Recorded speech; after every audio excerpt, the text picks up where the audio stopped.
Well, hello friends, my name is Pastor William. In this particular segment, we're going to be able to address some questions that are asked by, a lot of people that I meet.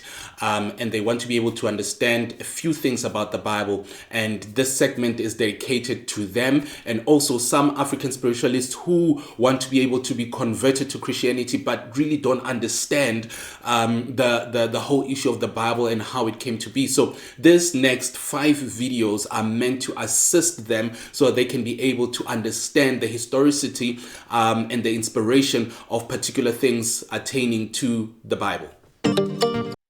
I find it amazing that, when it comes to spiritual things, that there are so many people that debate, right? Especially against Christianity. And that makes me think. I don't know about other people, I don't know about African spiritualists. I don't know about other people from other nations, what they believe and so forth. But when I'm listening to the world arguing against Christianity, then I would sit down and say, perhaps there is something there, right? Perhaps there is something worth looking into, right? So one of the most famous questions, which I hate talking about, is why should the Bible be considered inspired by God? Why not other books? Psychology has been there for long. Mathematics, philosophy. Let's stick to psychology and philosophy, because when we look at psychology, we're talking about the mental state of a person, right? When we look at philosophy, we're talking about morals, right? So when we talk about, and when we look at Alexandria, deals with this in a nutshell, talking about historic and history. So when we look at moral issues and stuff like that, they teach you what's right and wrong, how you're supposed to feel when a particular thing happens, what would you do when this happens, and so forth. And now you sit down and you look at the Bible, and when you look at the Bible gives you a rule that you shouldn't do this, you shouldn't do that. You shouldn't do that. When you look at the Torah, it's a lot of you shouldn't do this, you shouldn't do that. The civil laws, the moral laws, and so forth. And the clarity comes when you study the prophets, right?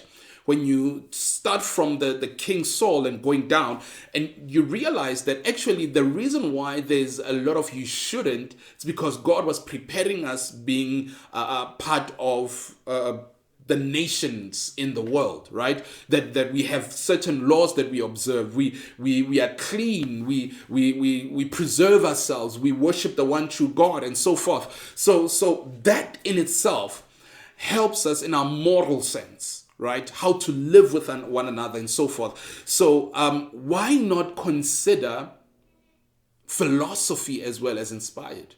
See, the difference is, I had this conversation with someone. The difference is philosophy is written by men. Yes, the foundation of philosophy is the Bible. And people don't talk about that, but the foundation of philosophy is the Bible. If you look at philosophy and the principles that they are putting in place, and you take the Bible and you put it on the other side, you realize that but these things are similar, or they are the same, right? So whatever. So for me, when we look at psychology as well, studying the mental state of a person and helping them to become better and so forth and think better, and when you study the Bible thoroughly, you begin to realize that actually plays a role in the psyche of a person. Let's put that aside. So why not use psychology as inspired as well? See, the problem with these psychology and philosophy is that, and all these other the other things that we think that should be considered a school of thought for churches and so forth, they are written by men. They're written by people that are faulty, people that are not judges. God is the ultimate judge. So God is able to sit down and say, I'm judging you based on this, but I'm also considering this. But men say, I'm judging you based on what you did, what this, and that's full stop. You're going to jail. You are a failure. You are not going to succeed because of this. But then God says that I'm looking at this, but also paying attention at this and this and this and this, and also how it affected you to making this particular and so forth. So the Bible is inspired. Yes, God used people to write it, but they were inspired by the Holy Spirit because the writing of the Bible now, it precedes humanity. It is about the before, the within, and the after, right? So, and the before, the within, and the after affects everyone. And now we see the psychology, the morals, the philosophies, that everything is encompassed within the Bible. And now that means that God cares for us so much that He wants us to be able to build a life that is steady based on one particular book that will be able to assist us to become better. So the Bible is inspired by God because it precedes mankind. It is about the before, it is about the within, and it is about the after. So we can have more conversations about this, but in order for you to understand the history, the let's not say the history. In order for you to understand the inspiration of the Bible, you have to connect with God in spirit. That's the best way. I know for some of the people, they might thinking, no, you're being more spiritual with you faith and facts and whatever. I don't care.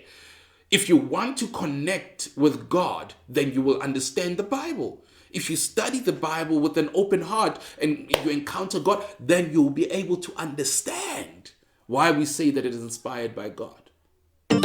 Well, thank you so much for watching. Make sure that you hit the subscribe button, hit the notification button, comment down below. I have released a compilation of thoughts.